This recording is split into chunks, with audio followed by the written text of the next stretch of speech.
अभी जो मैं बताने वाला हूँ, ये आपके सिलेबस से रिलेटेड है।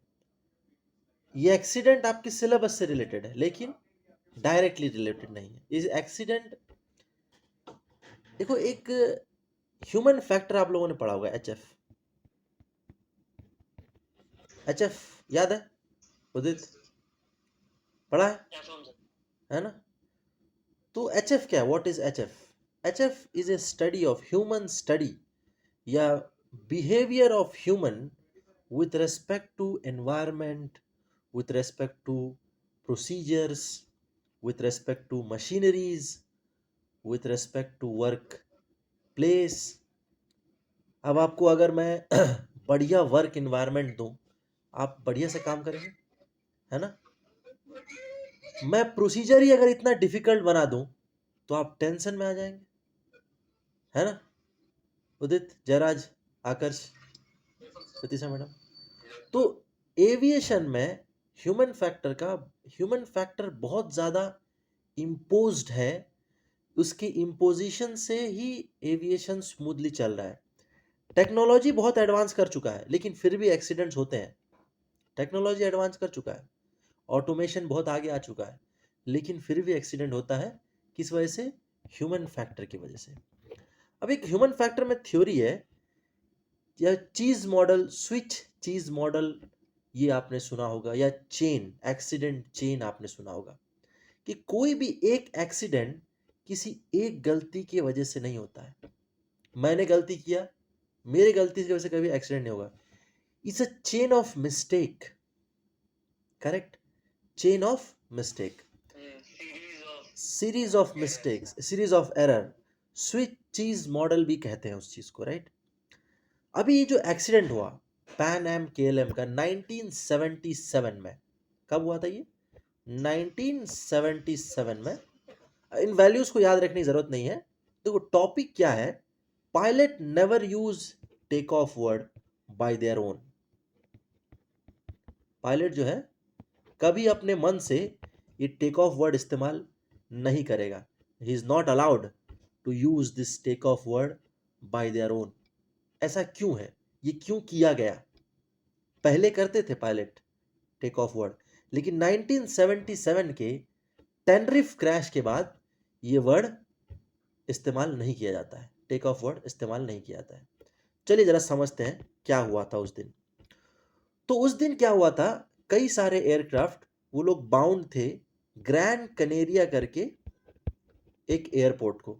अब ग्रैंड कनेरिया एक टूरिस्ट प्लेस है, और जैसे हर डेस्टिनेशन का एक अल्टरनेट होता है, ग्रैंड कनेरिया का अल्टरनेट था टेनरिफ। ये बात 1977 की है।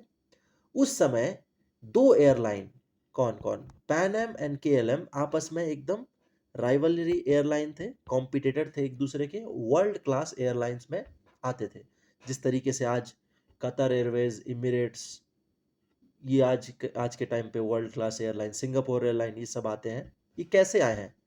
अपना परफॉर्मेंस बनाए रख के, on time performance.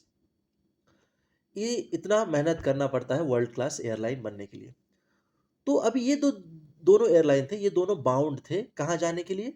Grand Kaneria. लेकिन ग्रैंड कनेरिया में टेररिस्ट एक्टिविटी होने की वजह से डाइवर्ट कर दिया गया उन जहाज़ों को टेनरिफ। टेनरिफ एक छोटा सा एयरपोर्ट है, जो ये आप देख पा रहे हैं, एकदम छोटा सा एयरपोर्ट है, बहुत ज़्यादा कोई बड़ा एयरपोर्ट नहीं है ना? और इसका रनवे का लेंथ, आप विड्थ आप पता कर सकते हैं। यहाँ के ये जो क्या कहते हैं, पियानो स्ट्रिप है, कुल मिला के 12 पियानो स्ट्रिप है। 45 मीटर का रनवे है, विड्थ का रनवे है। रनवे का विड्थ जो है 45 मीटर्स, है ना? तो ये जो रनवे था टेनरिफ का, ये 747 को हैंडल करने के लिए नहीं बना था, लेकिन यहाँ पे 747 ऑपरेट हो सकता है। ना ही इनके एटीसी जो थे, एयर ट्रैफिक कंट्रोलर्स, 747 को हैंडल करने के लिए ट्रेंड थे। ना ही ये एयरपोर्ट जो है, ये देखो एक 747 पार्कड है यहाँ पे, किस तरीके से उसका विंग बाहर आ रहा है। तो उनको जो यहाँ पे एटीसी थे टेनरिफ में, एयर ट्रैफिक कंट्रोलर्स, वो इन चीज़ों को, बोइंग 747 को हैंडल करने के लिए ट्रेन नहीं थे। अब क्योंकि सबका ही अल्टरनेट ये टेनरिफ था, जो भी जहाज ग्रैंड कनेरिया आ रहा था मोस्टली उनका अल्टरनेट टेनरिफ था। सारे ही जहाज को टेनरिफ डाइवर्ट कर दिया गया था और उस दिन संडे था। और जो एटीसी टावर में जो मैन पावर था वो कम था, यानी जो कंट्रोलर्स थे वो कम थे, तो उनके पास वर्कलोड बढ़ गया, है ना। तो ये दोनों जहाज भी वहीं डाइवर्ट किए गए थे। कौन कौन? KLM and Pan Am. और दोनों ने लैंड किया और इस जगह पे पार्क्ड थे वो दोनों जहाज, ये डंबल पे इस जगह पे पार्क्ड थे। जैसे कि आप ये देख रहे हो ना, यहाँ पे पार्क्ड थे वो दोनों जहाज। अब देखो सिर्फ पार्क्ड है, कितना एरिया कवर कर रहा है, ये सैटेलाइट पिक्चर है। ये देखो, ये आपका केएलएम पार्क्ड है और ये आपका पैन एम पार्क्ड है। तो अब ये दोनों ही जहाज पार्क थे यहाँ पे। अब दोनों को ये इंफॉर्मेशन मिला कि ग्रैंड कैनेरिया में फॉल्स अलार्म था, एयरपोर्ट ओपन हो चुका है। अब ये दोनों ही पायलट अपने अपने कंपनी की ऑनलाइन ऑन टाइम परफॉर्मेंस को बनाए रखने के लिए इमीडिएट डिपार्चर करना चाहते थे, विदाउट फेल, इमीडिएटली। प्रॉब्लम क्या था कि केएलएम जो है रिफ्यूलिंग करवा रहा था, फुल टैंक। ये रिफ्यूलिंग फुल टैंक, इसका पायलट फुल टैंक करवा रहा था। और पैन एम जा नहीं सकता था क्योंकि उसको क्या कहते हैं, ऑब्स्टेकल, मतलब यहाँ पे जगह उतना था नहीं, ऑब्स्ट्रक्ट कर रहा था, तो जा नहीं सकता था। तो जैसे ही इसका फ्यूलिंग खत्म हुआ तो केएलएम ने रिक्वेस्ट किया डिपार्चर के लिए टू रनवे। ध्यान से समझना, केएलएम ने क्या किया, रनवे के लिए पूछा, ये डिपार्चर करना चाहता था। तो एटीसी ने इस केएलएम से पूछा, do you have ATC clearance? तो केएलएम ने मना कर दिया, बोला negative, will obtain while taxiing, यानी हम टैक्सी करते करते एटीसी क्लियरेंस ले लेंगे। हमने पढ़ा था एटीसी क्लियरेंस का एक प्रोसीजर है। क्या डिसिप्लिन है एटीसी क्लियरेंस का? एटीसी क्लियरेंस हो या डिपार्चर इंस्ट्रक्शन हो, you have to obtain before commencing taxi. Taxi करने से पहले ही ले लेना है। आप ऐसा नहीं कर सकते कि टैक्सी करते करते आप एटीसी क्लियरेंस ले रहे हैं, डिपार्चर इंस्ट्रक्शन ले रहे हैं, नहीं, बिफोर कमेंसिंग टैक्सी। इस पायलट ने क्या किया, बोला will obtain ATC clearance while taxiing. ATC भी मान गया, समझ रहे हैं आप। जबकि प्रोसीजर क्या है, you have to obtain ATC clearance before commencing taxi. तो जैसे ही इस पायलट ने पूछा टैक्सी के लिए, पैन एम ने भी इमीडिएटली पूछ दिया। एटीसी ने क्या किया, पैन एम को कहा टैक्सी बैक ट्रैक रनवे 30, ये रनवे 30 है। तो पैन केएलएम जो है, केएलएम को बैक ट्रैक करना था रनवे 30 में, राइट। बैक ट्रैक मतलब इस तरीके से टैक्सी करना है और 180 टर्न लेके रनवे 30 पे रेडी रहना है डिपार्चर के लिए। और जैसे ही केएलएम को परमिशन मिला, पैन एम ने भी परमिशन पूछ लिया। अब एटीसी ने क्या कर दिया, एटीसी ने क्या किया, अब मान लेते हैं ये केएलएम है, टैक्सी कर रहा है ऑन रनवे, केएलएम, केएलएम के पीछे ही पैन एम को भी अलाउड कर दिया, है ना। अब पैन एम को एटीसी ने क्या कहा था कि चार्ली 3 यहां से वैकेट कर जाना है, वैकेट करके इधर से आना, क्योंकि ये सब टैक्सी वे ऑलरेडी फुल था बिकॉज ऑफ डाइवर्जन। सारे एयरक्राफ्ट इधर ही आ गए थे, ये छोटा सा एयरपोर्ट है, पार्क करने के लिए जगह ही नहीं है, तो इन्होंने टैक्सी वे पार्क कर दिया था। तो अभी प्रॉब्लम क्या हो गया, धुंध था वहां पे, बादल था, देख रहे हो। तो अब इस केएलएम, बहुत सारे प्रॉब्लम थे, ऐसा नहीं था। इस केएलएम ने टैक्सी किया और बैक ट्रैक होकर रेडी हो गया। तो केएलएम जो जहाज है, पायलट है, जहाज लेके रनवे 30 पे रेडी है केएलएम यहाँ पे। अब धुंध की वजह से प्लस वो एंगल ऐसा था, 747 बहुत ऊंचा है। अब ये जो पायलट था पैन एम का, ये जहाज लेके पहुंच गया आगे तक, लेकिन इसको वो टैक्सी वे चार्ली 3 दिखा नहीं, पायलट को चार्ली 3 दिखा नहीं। अगर दिख भी जाता तो यहाँ पे टर्न करना इतना आसान नहीं था बोइंग 747 के लिए, है ना। 747 के लिए ये टर्न इतना आसान, अगर ये टर्न वो कर भी लेता तो this turn was impossible for Boeing 747, right. लेकिन ये वो पैन एम जो है ये टर्न ऑलरेडी मिस कर चुका था, ये आगे निकल चुका था और ये लोग जो है उस टैक्सी वे चार्ली 3 को ढूंढ रहे थे। जबकि थोड़े से आगे चार्ली 4 था। एटीसी ने चार्ली 4 से एग्जिट करने नहीं बोला, जबकि वो खाली था, वो चार्ली 4 से एग्जिट कर सकता था। लेकिन एटीसी ने पता नहीं क्यों ये टर्न दिया, चार्ली 3 से एग्जिट करने के लिए बोला। किसको? पैन एम को। अब ये लोग बैठ के ढूंढ रहे हैं। मीनवाइल क्या हुआ, KLM was ready for take off. KLM ने क्या किया, एटीसी को पूछा, बोला रिक्वेस्ट टेक ऑफ। जैसे इसने रिक्वेस्ट टेक ऑफ किया, एटीसी ने कहा ओके। इसने कहा, एटीसी ने कहा ओके, गैप ऑफ 2 सेकेंड। जैसे एटीसी ने ओके कहा, पैन एम ने क्या किया, पैन एम ने भी रिप्लाई किया। पैन एम ने कहा, इस जहाज ने, पैन एम ने, ये पैन एम है, पैन एम के पायलट ने कहा we are still taxiing on runway. लेकिन ये जो we are still taxiing on runway किसी को नहीं सुनाई दिया। ना ही एटीसी ने जो गैप ऑफ 2 सेकंड के बाद क्या कहा था, स्टैंड बाय, ये भी किसी को नहीं सुनाई दिया। तो केएलएम को क्या सुनाई दिया, ओके। तो केएलएम ने क्या समझा इस ओके को, we are clear for take off. तो केएलएम के पायलट ने भी थ्रस्ट आगे बढ़ा दिया। और उस दिन क्या था, वेदर खराब था, विजिबिलिटी लो था, सामने ये केएलएम दिख भी, पैन एम दिख नहीं रहा था। तो ये जहाज भगा के लेके आया। जब तक इन्होंने देखा, इन्होंने क्या किया, तुरंत एयरक्राफ्ट को रनवे की तरफ से वैकेट करने की कोशिश की इधर, और इस कंडीशन में यहाँ पे क्रैश हुआ था केएलएम पैन एम से। दूसरा चीज ये है कि ये केएलएम ने क्या किया था, फुल टैंक फ्यूल करवा लिया था, ताकि उनको टेनरिफ में दोबारा से फ्यूलिंग ना करवाना पड़े, फ्यूलिंग के लिए टाइम वेस्ट ना करना पड़े। इसीलिए इन्होंने यहीं से ही फ्यूलिंग करवा लिया था। अब उस वजह से इसका लोड इतना ज़्यादा हो गया था कि ये उतने में भी टेक ऑफ नहीं कर पाया, नोज व्हील अप हो गया था। V1 तो पहुंचेगा ही नहीं, है कि नहीं, याद है V1? Jayraj, Jayraj am audible? कहानी सुन के सो तो नहीं गए?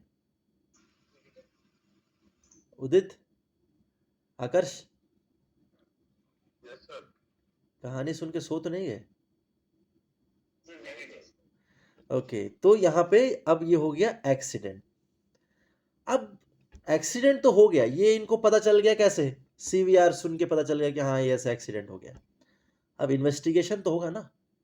इन्वेस्टिगेशन में, एविएशन में आपने अपने रेगुलेशंस में ये पढ़ा होगा, रेगुलेशंस में ये आपने पढ़ा होगा कि कोई भी, कभी भी एयरक्राफ्ट इन्वेस्टिगेशन होता है तो वो इन्वेस्टिगेशन इसलिए नहीं होता है कि किसी को पनिशमेंट दिया जा सके।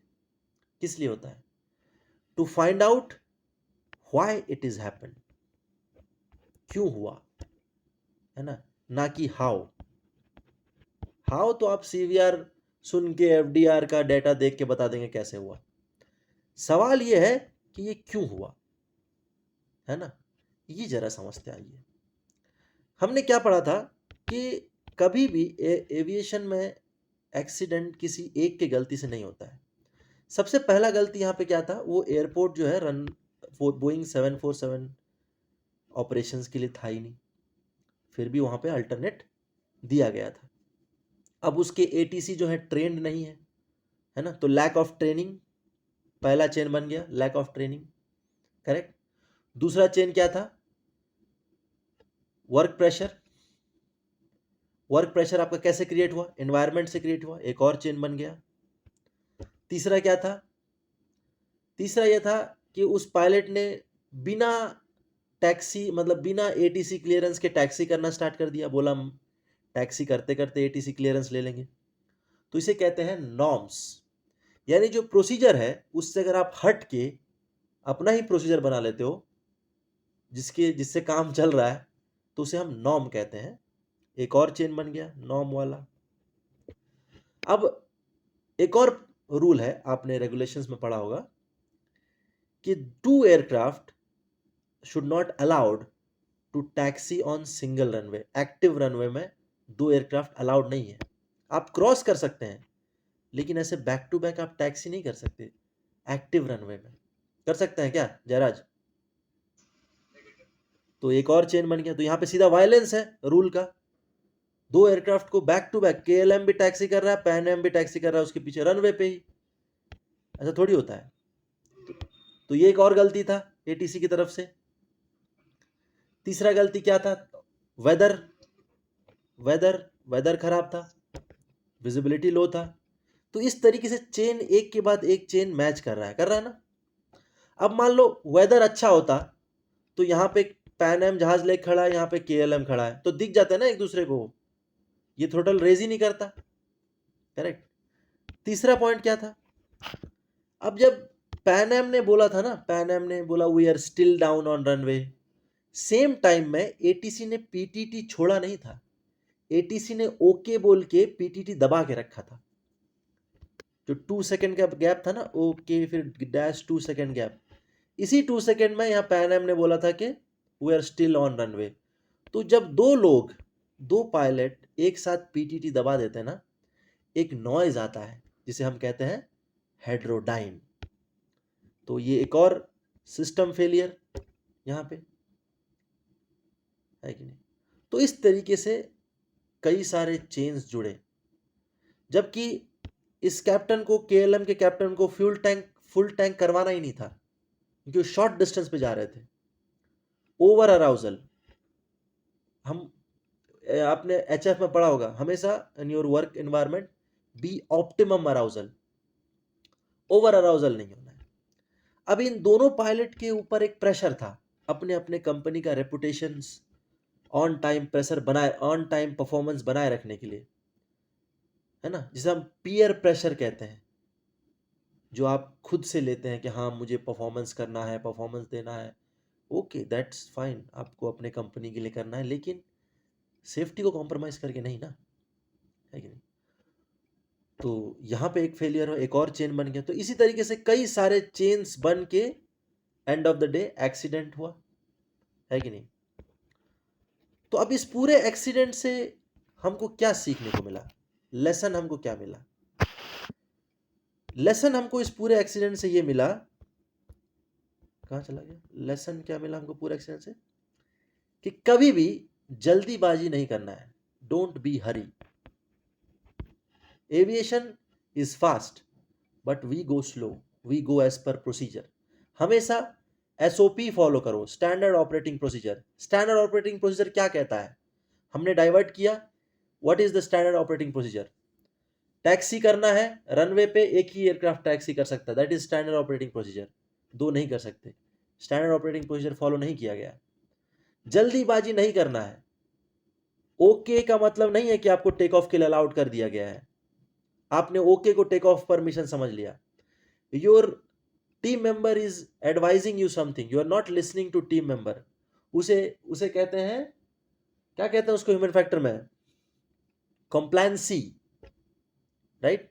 कि अपने टीम मेंबर्स की बात ना सुनना, है ना, कि मैं जो कह रहा हूं वही सही है। तो ये सारे मिस्टेक्स की वजह से ये एक्सीडेंट हुआ था। अब इन मिस्टेक्स को, इन सब गलतियों को कम करने के लिए या रिड्यूस करने के लिए या एलिमिनेट करने के लिए रूल्स बने हैं। जैसे रूल बना है कि आपको ये नहीं लेना है, क्या कहते हैं उसको, टैक्सी नहीं करना है। Before commencing taxi you should have ATC clearance. तो ये कोई रेगुलेटरी अथॉरिटी बैठ के 24/7 तो आपको मॉनिटर नहीं कर सकता ना। It is your responsibility to follow rules. You are there to follow rules, not to make your own rules, right. Udit, Jayraj, Siddhi. तो अभी इनने खुद से अपना ही बोला कि हम टैक्सी कर लेंगे, टैक्सी करते करते ATC क्लियरेंस ले लेंगे। Violating the rules. 2 एयरक्राफ्ट एक ही रनवे पे टैक्सी कर रहे हैं, वायलेटिंग द रूल्स। ओके को टेक ऑफ क्लियरेंस आप समझ रहे हो, है ना। तो you are getting being indiscipline. तो ये सब वजह से एक्सीडेंट हुआ। अब हर जो भी आपने इनडिसिप्लिन किया उसके लिए तो प्रोसीजर बने हुए हैं, लेकिन इन्वेस्टिगेशन का ऑब्जेक्टिव क्या था? हाउ, क्या ऑब्जेक्टिव है कि व्हाई इट हैपेंड, है ना? तो पूरा इन्वेस्टिगेशन के बाद ये पता चला कि दो वर्ड, एक टेक ऑफ वर्ड और दूसरा क्लियर वर्ड, ये दो वर्ड जो है जिसकी वजह से मिसअंडरस्टैंडिंग क्रिएट हुआ है और क्रैश हुआ है, जिसका एंड रिजल्ट क्रैश था। किस वर्ड की वजह से? Clear word and take off word. ये आया, फाइंड आउट हुआ किसके बाद? इन्वेस्टिगेशन के बाद। अब इस इन्वेस्टिगेशन के बाद आरटीआर में, आरटी फ्रेजोलॉजी में एक कंप्लीट रिवीजन आया था। तो अभी जैसे मैंने कहा कि पायलट अपने मन से टेक ऑफ वर्ड का इस्तेमाल नहीं कर सकता है। क्यों नहीं कर सकता है? इस एक्सीडेंट के बाद जो इन्वेस्टिगेशन हुआ, इन्वेस्टिगेशन का जो कंक्लूजन ये था कि पूरा का पूरा एक्सीडेंट जो हुआ है इस दो वर्ड की वजह से हुआ है। पहला क्लियर, दूसरा टेक ऑफ। ये दो वर्ड जो है जिसने मेन मिसअंडरस्टैंडिंग क्रिएट किया है एंड इस वजह से क्रैश हुआ है। तो इन्होंने रिवीजन में क्या किया? रिप्लेस कर दिया। क्या रिप्लेस कर दिया इन्होंने? क्लियर टेक ऑफ वर्ड को इन्होंने रिप्लेस कर दिया डिपार्चर के साथ, एंड क्लियर वर्ड को रिप्लेस कर दिया, क्या किया इन्होंने? क्लियर वर्ड को रिप्लेस कर दिया अप्रूव के साथ, टेक ऑफ वर्ड को रिप्लेस कर दिया डिपार्चर के साथ, एंड रेस्ट्रिक्शंस लगा दिया गया। इन वर्ड्स पे रेस्ट्रिक्शंस है। पहले हम बात करते हैं टेक ऑफ वर्ड पे। टेक ऑफ वर्ड पे क्या रेस्ट्रिक्शन है? टेक ऑफ वर्ड सिर्फ और सिर्फ इनिशियली एटीसी बोल सकता है, पायलट को टेक ऑफ वर्ड बोलना नहीं है। अगर एक पायलट टेक ऑफ करना चाहता है तो वो क्या करेगा? वो क्या वर्ड इस्तेमाल करेगा? डिपार्चर वर्ड इस्तेमाल करेगा या फिर एयरबॉर्न। अब मान लीजिए आप रनवे 05 पे खड़े हैं, आपको टेक ऑफ करना है, तो आप क्या बोलेंगे? मान लीजिए दिल्ली में है या फिर किसी एक एयरपोर्ट पे है, आप रनवे 05 पे खड़े हैं, तो आप बोलेंगे जैसे Trivandrum tower victor tango alpha bravo charlie lined up runway 05 request departure. Request departure, take off word इस्तेमाल नहीं करना है। अगर एटीसी चाहता है कि आप टेक ऑफ करें तो इनिशियली टेक ऑफ वर्ड का इस्तेमाल एटीसी करेगा। एटीसी बोलेगा क्लियर टू टेक ऑफ या फिर स्टैंड बाय। अगर एटीसी नहीं चाहता है आप टेक ऑफ करें तो स्टैंड बाय बोलेगा, है ना, या कुछ और इंस्ट्रक्शन देगा, लेकिन टेक ऑफ वर्ड इस्तेमाल एटीसी नहीं करेगा। जब तक आपको कानों में टेक ऑफ वर्ड ना सुनाई दे तब तक आप ये नहीं समझना है कि मेरे take off word, take off clearance मुझे मिल गया है। एंड एज ए पायलट आपके लिए रिस्ट्रिक्शन क्या है कि आप ये जो टेक ऑफ वर्ड है सिर्फ और सिर्फ दो ही जगह पे इस्तेमाल कर सकते हैं, सिर्फ और सिर्फ। कहां पे? सबसे पहले तो आपको टेक ऑफ वर्ड खुद से नहीं बोलना है। आप कब बोल सकते हैं? कब बोल सकते हैं? दो ही जगह पे बोल सकते हैं। पहला, रीड बैक करने के टाइम पे, यानी मस्ट है। अगर आपने पूछ लिया रिक्वेस्ट डिपार्चर तो एटीसी ने कहा क्लियर फॉर टेक ऑफ, अब आप उसको रीड बैक करना है। तो पहली बार जब आप टेक ऑफ वर्ड का इस्तेमाल करेंगे, कब करेंगे? रीड बैक करने टाइम पे बोलेंगे आप clear for take off runway 05। दूसरी बार कब इस्तेमाल कर सकते हैं? मान लीजिए आप टेक ऑफ रोल में है, you are gathering speed for take off, यानी रनवे पे आप जहाज भगा रहे हैं, कुछ ऐसा अबनॉर्मल सिचुएशन हुआ जिसकी वजह से आपको टेक ऑफ कैंसिल करना पड़ रहा है, तो तब आप वहां पे टेक ऑफ वर्ड आप इस्तेमाल कर सकते हैं। कैसे बोलेंगे? Cancelling take off, abandoning take off, rejecting take off. इस तरीके से आप सिर्फ दो ही जगह पे टेक ऑफ वर्ड का इस्तेमाल कर सकते हैं। सबसे पहले तो इनिशियल इस्तेमाल करना ही नहीं है। टेक ऑफ करना चाहते हैं, बोलिए रिक्वेस्ट डिपार्चर या रिक्वेस्ट एयरबॉर्न। अगर एटीसी बोलता है कि क्लियर फॉर टेक ऑफ, कब बोलेगा एटीसी? जब एटीसी एक्चुअल में चाहता है कि आप टेक ऑफ करें, अदरवाइज वो टेक ऑफ वर्ड का इस्तेमाल नहीं करेगा। अगर एक बार टेक ऑफ क्लियरेंस मिल गया, पहली बार आपको रिप्लाई के मतलब रीड बैक में टेक ऑफ वर्ड का इस्तेमाल करना है। उसके बाद कब इस्तेमाल कर सकते हैं?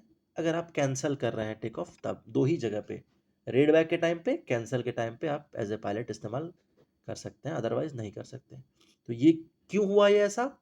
टेनरिफ क्रैश 1977 में जो टेनरिफ क्रैश हुआ था उसके बाद ये रिवीजन आया था। और क्या रिवीजन आया था? और एक वर्ड है क्लियर, जिसे मैंने कहा क्लियर को बदल दिया गया अप्रूव से। आपने आजकल नोटिस किया होगा कि जब भी आप इंजन स्टार्टअप के लिए पूछते हैं एटीसी से, तो एटीसी बोलता है स्टार्टअप अप्रूव्ड, ऐसा नहीं बोलता है क्लियर टू स्टार्ट। उदित, क्या बोलता है एटीसी? स्टार्टअप अप्रूव्ड बोलता है ना? यस। अब क्लियर वर्ड में रेस्ट्रिक्शन है। क्लियर वर्ड भी या तो एटीसी हो या पायलट हो सिर्फ 3 ही जगह पे बोल सकते हैं। क्या रेस्ट्रिक्शन है? क्लियर वर्ड आप इस्तेमाल कर सकते हैं एटीसी क्लियरेंस लेने के टाइम पे, डिपार्चर अप्रोच इंस्ट्रक्शंस के टाइम पे, या फिर take off and landing clearance के टाइम पे। ये 3 ही जगह पे आप क्लियर वर्ड इस्तेमाल कर सकते हैं। एंड टेक ऑफ वर्ड सिर्फ 2 जगह पे, वो भी कब? अब जब आपको परमिशन मिल जाए तब, उसके बाद भी नहीं, उसके पहले नहीं, है ना?